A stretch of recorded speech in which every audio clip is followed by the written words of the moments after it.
The highway was empty in the way that only highways at 2 in the morning can be. Not just absent of traffic, but absent of everything, as though the world had quietly folded itself away and forgotten to tell anyone still moving through it. A thin drizzle hung in the air rather than falling, less like rain and more like the sky exhaling. And the streetlights turned it gold where it passed through their cones, and then let it disappear back into the dark. Officer James Mercer drove his patrol car through all of it at a steady 30 miles per hour, one hand on the wheel, the other resting on the center console beside a thermos that had gone cold an hour ago. He had been a cop for 11 years. He had worked the night shift for 6 of them. And in those 6 years he had learned the particular texture of 3 in the morning, the way a fisherman learns the feel of water. Not intellectually, not from any manual, but in his body, in the slow heaviness behind his eyes, and the particular quality of silence that lived on the radio between calls. The dispatcher's voice, when it came, was the only human voice he heard for hours at a stretch, and even that had become a kind of texture, rather than a presence. Something to orient by rather than something to answer. He was not unhappy. He had moved past unhappy into something quieter and harder to name.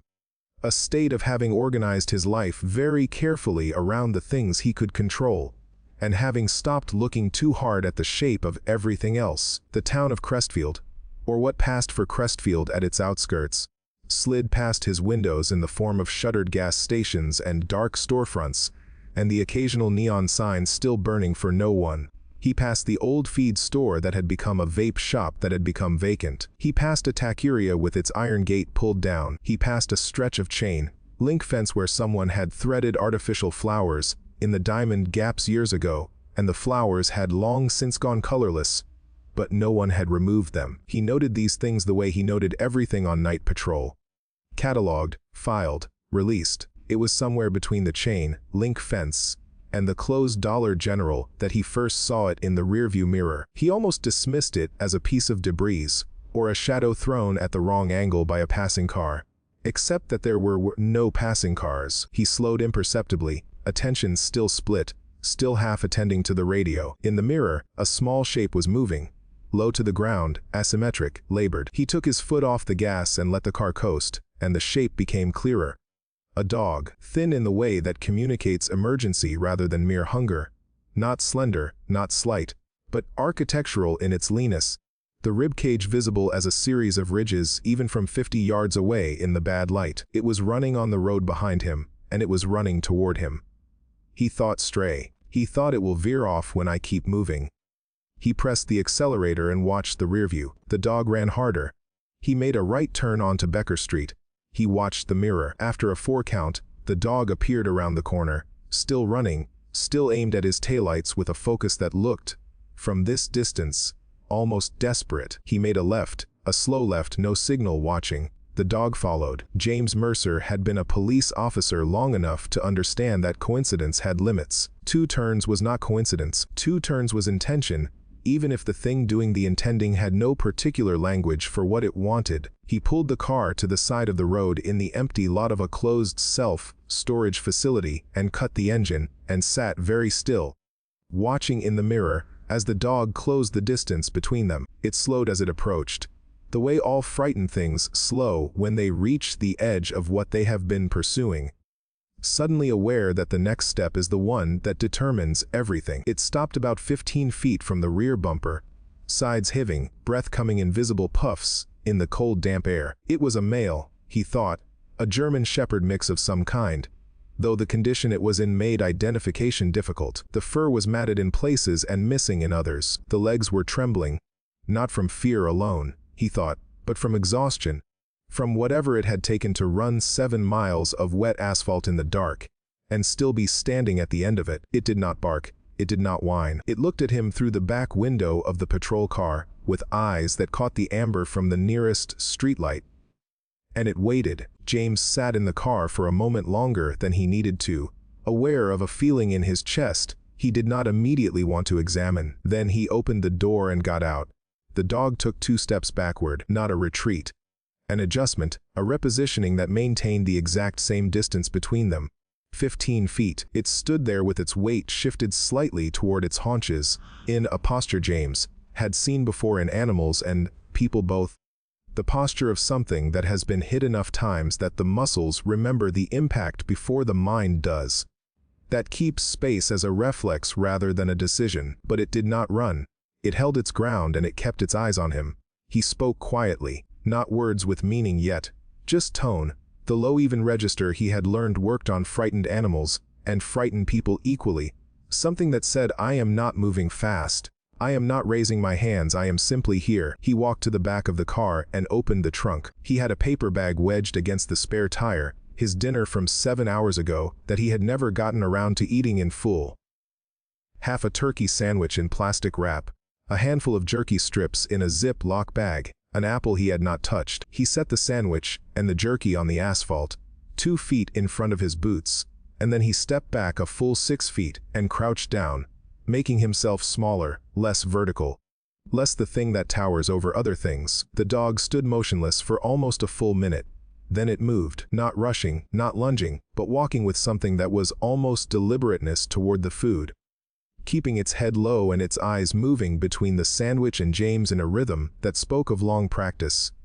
Eat, check, the watchfulness of an animal that has learned that meals can be interrupted by violence, and has adjusted its behavior accordingly. It ate the jerky first, very quickly, and then the sandwich more slowly, and every several seconds it would lift its head and look at James with an expression that James, who was generally suspicious of reading too much into animal behavior, could only describe as the expression of a creature that has been waiting to be hit and is recalibrating each time the hit does not come. He stayed crouched.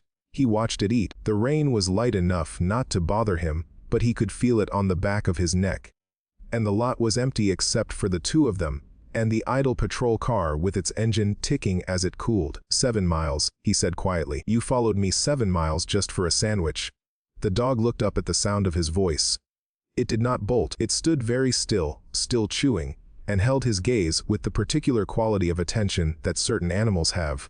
Full, unhurried, uncomplicated by anything else. James sat down fully on the wet asphalt, which was the kind of thing a man does when he has decided, without quite announcing the decision, that he is not leaving as quickly as he thought he was. He studied the dog in the way he had been trained to study things, methodically, working outward from detail to pattern. The physical condition was bad, but there was something about the bad condition that did not quite fit the profile of a long-term stray. Long-term strays had a quality of dissolution about them, as though the absence of a single consistent life was visible in the body. This dog had something more like the look of recent loss.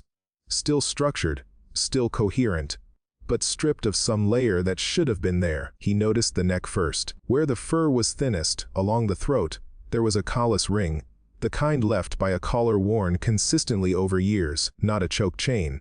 The pattern was too smooth for that.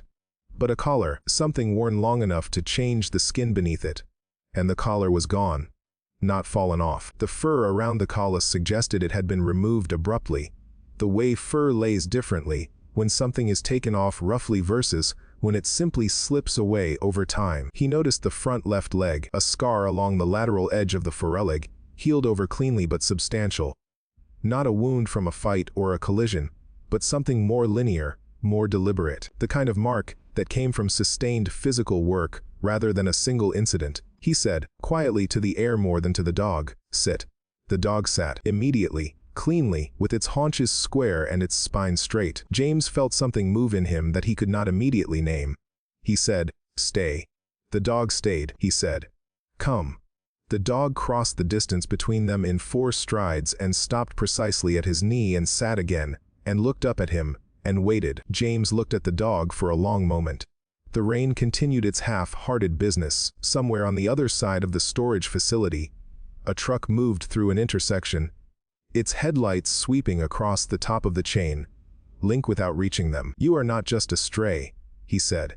It was not a question. He opened the back door of the patrol car. The dog looked at the open door, looked at James, looked at the door again. Then it jumped in, not with the wariness of an animal entering an unfamiliar space, but with the brisk efficiency of one returning to a space it had been in before. It turned 3 times in the back seat and settled, and put its head down on its forepaws, and exhaled a long breath that sounded like the conclusion of something. James closed the door. He stood in the rain for another moment with his hands in his jacket pockets, looking at nothing in particular. There was something happening inside him that he was handling the way he handled most things that required handling. Carefully, from a distance, without looking at it directly. He had learned this as a practical strategy after losing Rex. Rex had been a 4-year-old Belgian Malinois, black-masked and restless and brilliant in the way that working dogs are brilliant, which is not the same as human intelligence, but is in some ways more complete. A total organization of self toward purpose, nothing held back, nothing reserved. James had been his handler for 2 years, which is not a long time in a human life, but is a very long time in the life of a partnership, where trust is the whole currency, and is paid in the only denomination that matters, which is showing up. They had worked narcotics and then patrol, and Rex had a particular manner of alerting on a vehicle that James could read from 40 feet away. A slight shift of weight onto the front paws that preceded the formal sit and point, something that was technically not the alert, but that James had learned was always accurate. He had trusted that shift of weight the way he trusted his own instincts, maybe more. The night they lost Rex, it had been a vehicle pursuit on the interstate, a runner who had abandoned the car on an overpass and gone on foot. James had deployed Rex from the patrol car, and Rex had gone into the dark at the edge of the overpass, railing with total commitment, as he always did, as he was built to do. What happened next took less than 4 seconds. A chain link section that should not have been open, a drop of 22 feet onto a service road below. Rex had survived the fall. He had survived for 3 days in the veterinary hospital before the internal damage proved too extensive. James had been there when they let him go, one hand on Rex's flank, feeling the breath slow and then stop. And he had not cried then, and he had not cried after, which was not because he did not feel it, but because the feeling was too large for crying, too systemic, too woven into the whole of how he understood himself in relation to the world. After Rex, he had requested a transfer to a solo patrol unit. He had not formally declined partnership with another K-9. He had simply not pursued it, had let the paperwork age and fall to the bottom of things. And after a year, no one had pushed, because no one pushes a cop past a certain kind of loss. They understand it as the kind of wound that does not show on the outside, and that the person carrying it gets to manage on their own terms. And his terms had been not again. Not another partnership built on that particular kind of trust. Not another commitment to something that could be taken from him in 4 seconds by a chain link section that should not have been open. He got back in the patrol car. In the rear view, the dog had not moved from its settled position, head on paws, eyes half open, watching him with the equanimity of something that has walked a long way to be exactly here, and is content to wait out whatever comes next. James put the car in drive. He told himself he was taking it to the precinct to scan for a chip and log it properly. He told himself this 3 separate times on the way there, and each time it was true, and each time it was also something else that he did not name. The night sergeant on desk duty, Officer Patricia Holloway, looked up from her paperwork as he came through the back entrance with the dog on a length of cord he had fashioned from a tie down strap in the trunk. Again, she said. It followed the car, James said. They all follow the car, 7 miles. She looked at the dog. The dog looked at her with the same unhurried, undemanding attention it had given James. Patricia was not a sentimental person, but something in her expression shifted slightly. Get it scanned, she said, and went back to her paperwork. The scanner produced nothing. No registered microchip, no record, no owner on any database they had access to, which told James one of 2 things. Either this dog had never been chipped, which was unusual for a trained animal, or the chip had been removed, which was unusual in a different and more troubling way. He fed the dog again from the small kitchen at the back of the precinct. A bowl of water and some leftover food that had been sitting in the break room refrigerator with no name on it, which was a common enough occurrence that it had become an unofficial resource. The dog ate with the same focused efficiency as before, drinking long and deep after. James made a space for it in the bay area near the parking garage, an alcove beside a storage cabinet that was out of the foot traffic but not isolated, where it could rest without being underfoot and without being alone, he set up a folded moving blanket from the supply closet, and the dog circled it twice and settled in. And he turned to go back inside. But the dog did not sleep. James noticed this because he was not quite ready to stop noticing it. He went back twice in the next 40 minutes on the pretext of paperwork trips to the printer, which was not near the bay at all, and both times the dog was awake, sitting upright on the blanket, nose moving slowly, testing the air of the space around it. The third time he came back, he found it standing at the base of a row of metal storage lockers that lined the far wall of the bay, the old kind with combination locks, the kind that had been there since the building was first commissioned in the early 2000s. The dog was not scratching at them or showing distress. It was simply standing close, nose almost touching the metal face of the second locker from the left, moving its head slowly across the surface in a way that was precise and methodical and utterly controlled. James watched it for a moment. Then he looked at the locker. The lockers in the bay were used for various things: equipment storage, seasonal gear, overflow from the supply room. Some of them had not been opened in years. The one the dog was attending to had a piece of evidence tape over the lock hasp, old tape that had yellowed and partially peeled, and a handwritten label on the frame in permanent marker that had faded to near illegibility. He crossed the room and crouched down to read it. The name on the label was T. Harty. He knew the name. He knew it the way you know the names of people in the roll call of loss that every precinct accumulates over years. Not intimately, because Thomas Harty had been in a different unit and had died 6 months before James transferred to Crestfield. But the name was on the memorial wall inside the building, in the hall near the entrance where the plaques went. Officer Thomas Harty, killed in the line of duty, end of watch. James sat back on his heels. He looked at the dog. The dog had turned from the locker and was looking at him with an expression of such complete and unperformed attention that James had the irrational, momentary sense of being read. He found the duty sergeant and asked about the locker. There was a process for this, there always was, but the process was also understood to have a human dimension. And when James explained the situation, the sergeant who had known Thomas Harty personally was willing to expedite it. 45 minutes later, they were standing in the bay together with the locker open. Inside was the detritus of a working cop's secondary life. The things that accumulate in the space between the job and the home, when the job is the larger part of the self. A spare uniform jacket, still pressed, a citation booklet, half used, a water bottle with a department logo, a small framed photograph, turned face down, which James lifted and turned over. It was a man in a patrol uniform, standing in what looked like a training yard, squinting slightly into the sun. Beside him, pressed against his thigh with its head tilted upward, and its whole rear end expressing the particular joy that German shepherds express when they are with the person they consider the axis of the world, was a dog. A younger version of this dog, fuller in the body, brighter in the coat, but unmistakably, the same dog. The same set of the ears, the same slightly asymmetric mask, the same eyes. James set the photograph down on the shelf of the locker, propped against the uniform jacket, and turned to look at the dog behind him. The dog had followed him to the locker. It was sitting 3 feet away, looking at the photograph, and then it made a sound, not a bark, not a whine exactly, something lower than a whine, something from the back of the throat. A single note held for 3 seconds, and then released.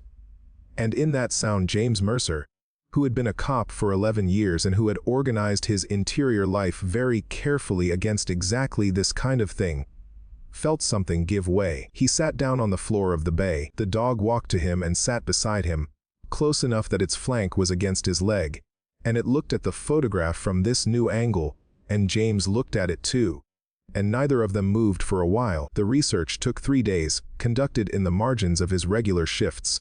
A few calls, a few records requests, a conversation with an officer from Hart's old unit who had transferred to a county north of Crestfield. The story assembled itself the way these stories always do, in fragments, each fragment carrying a small weight that becomes crushing only in aggregate. Thomas Harty had been killed in a vehicle pursuit 2 years and 4 months ago. He had left behind a wife, Margaret, and 2 children, a son named Daniel, who was 12 at the time, and a daughter named Anna, who was 8. He had also left behind his K-9 partner, a German shepherd named Kaiser, whom he had worked with for 3 years and who had been housed with the Hart family after Thomas's death. A common arrangement when a handler's family wishes to keep the partnership dog, and the dog is deemed suitable for civilian life. Margaret Harday had done her best. This was the consistent note in everything James could piece together.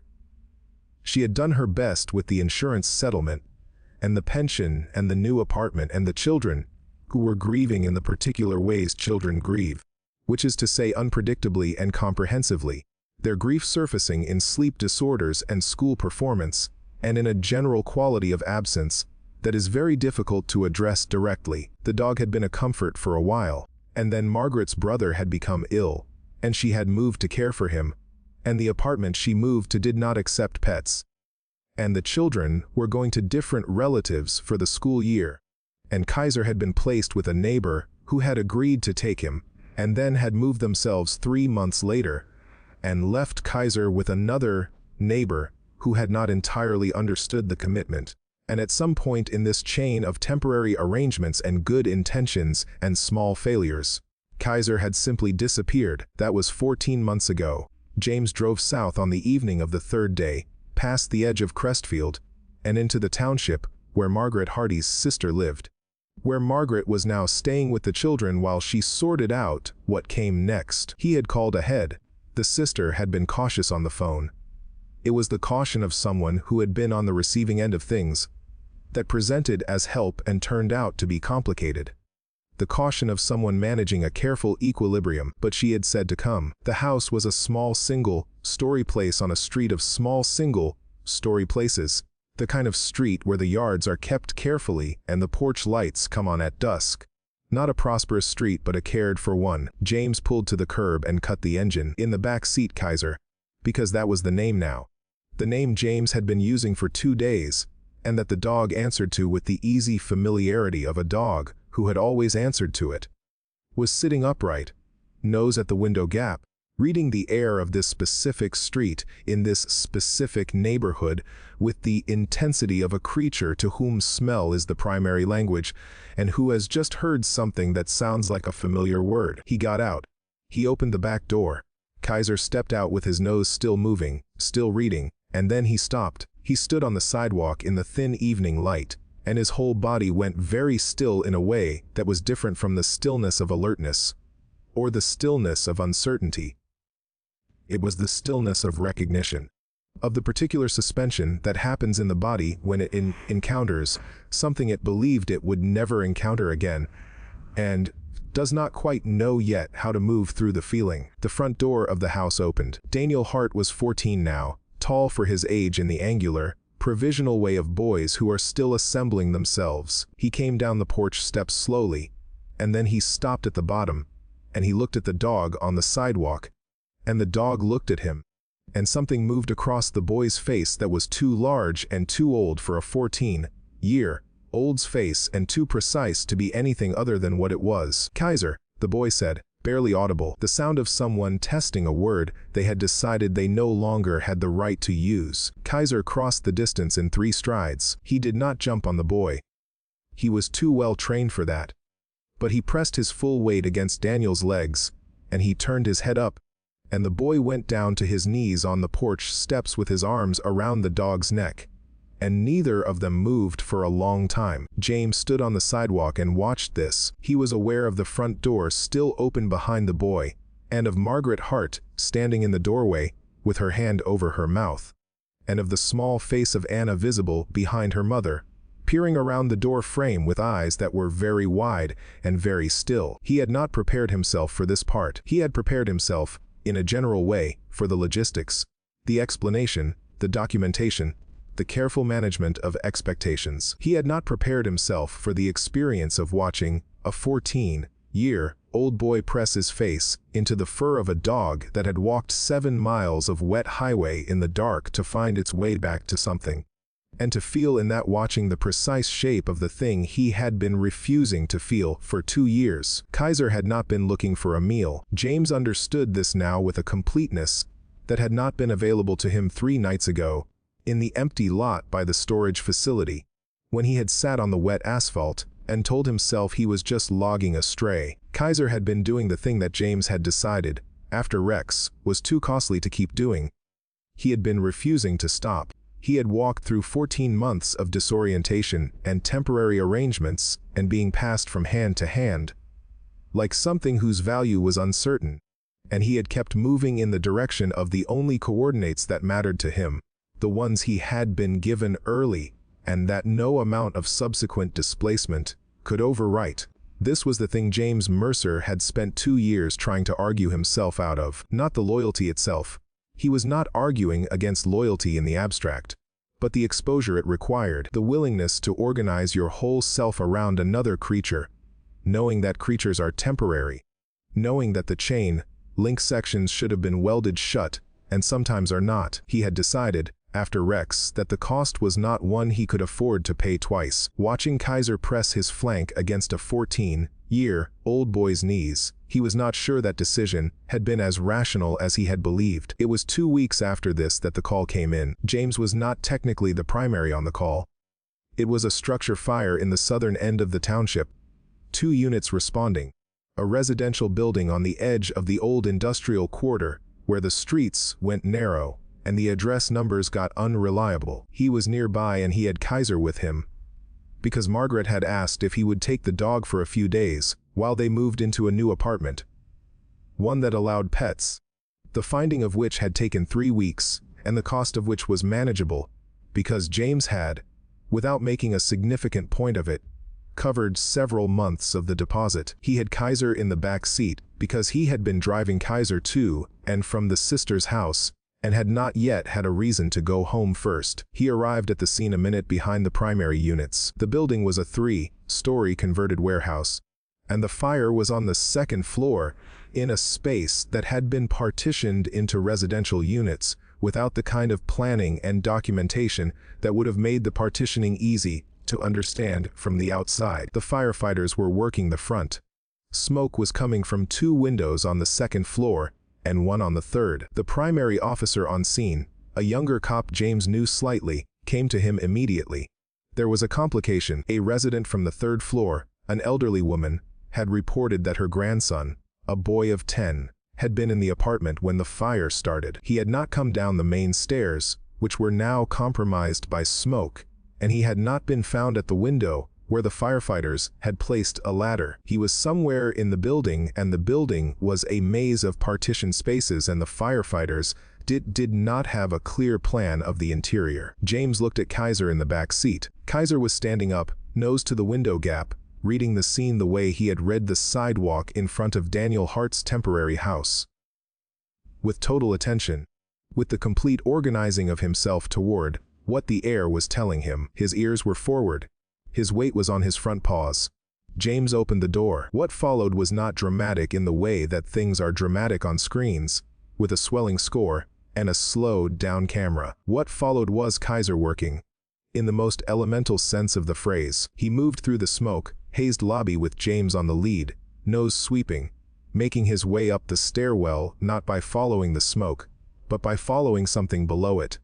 Something the smoke could not fully mask. He turned right at the 2nd floor landing rather than left, went to a door that was closed and had no visible smoke coming from under it, and sat. Then he stood. Then he sat again. Then he barked, sharp, definitive once. The boy was behind the door, pressed into the corner of a closet, where he had gone when the smoke alarm first sounded, and where he had stayed, because he was 10 and alone. And the right move, when you are 10 and alone and the world is frightening, is sometimes to make yourself very small in a corner and hope that someone finds you. He was frightened but uninjured, and he had been there for 22 minutes, which in a structure fire, with active smoke on the adjacent floor, is long enough to matter. The firefighters brought him out. James stood in the street with Kaiser on the lead, and watched the boy's grandmother receive him with the particular kind of embrace that happens when the body has processed the alternative. Kaiser sat beside James and looked at the scene with his habitual attention, and James put his hand on the dog's head, and Kaiser leaned slightly into the touch. Later that evening, sitting in the parking lot of a convenience store with a coffee that was also not particularly good, James thought about a conversation he had not yet had. He had been turning it over for 2 weeks, The way you turn over a stone when you suspect what might be living under it. The conversation was with the department's K-9 unit coordinator, a woman who had been patiently noting, in her careful administrative way, that James Mercer's request for a new K-9 partnership had been sitting in a pending state for 22 months, and that the slot was being held open for him if he wanted it, and that he did not have to decide, but that it would be helpful to know. He had been not deciding for 22 months. He thought about Kaiser following the patrol car for 7 miles in the rain. He thought about what it means to keep moving towards something when every intermediate condition argues against it. He thought about the boy in the closet, and the boy on the porch steps, and the photograph of Thomas Hardy squinting into the sun with his dog pressed against his thigh. He did not think specifically about Rex, because he did not need to. Rex was present the way the important losses are always present, not as an argument against anything, but as the weight that makes you understand what things cost. The measure by which you know something is real. He pulled out his phone. He sat with it for a moment.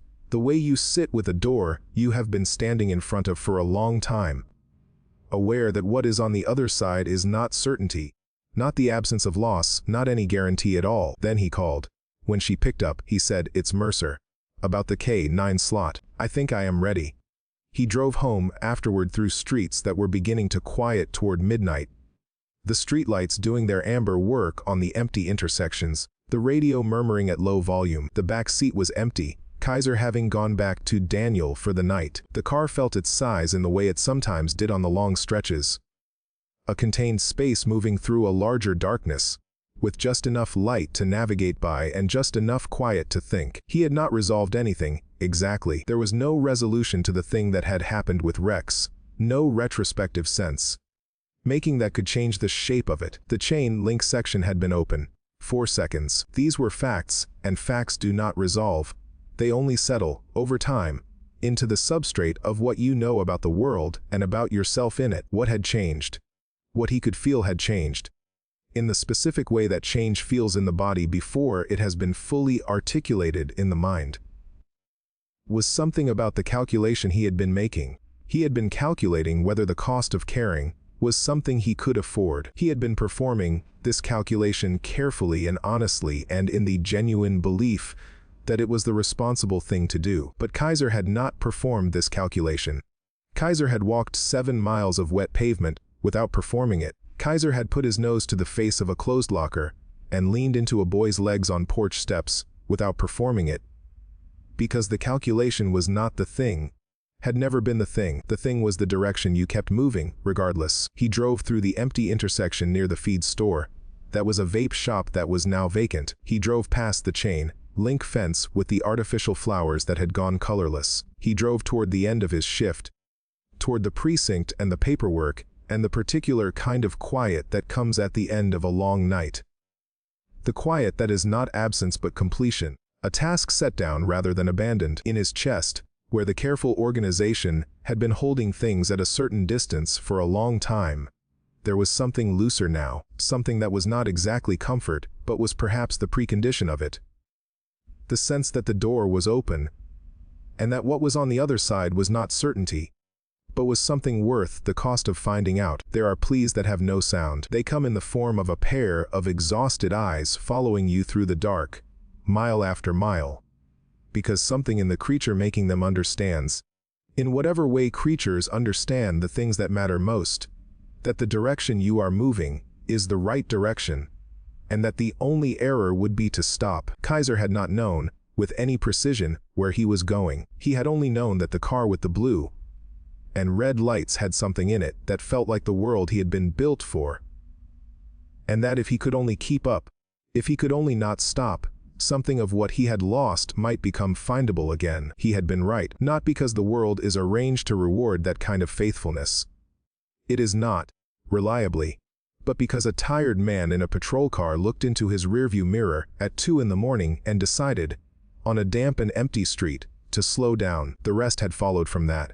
Not everyone who runs toward you is taking something. Sometimes they are looking for the same thing you thought you had lost.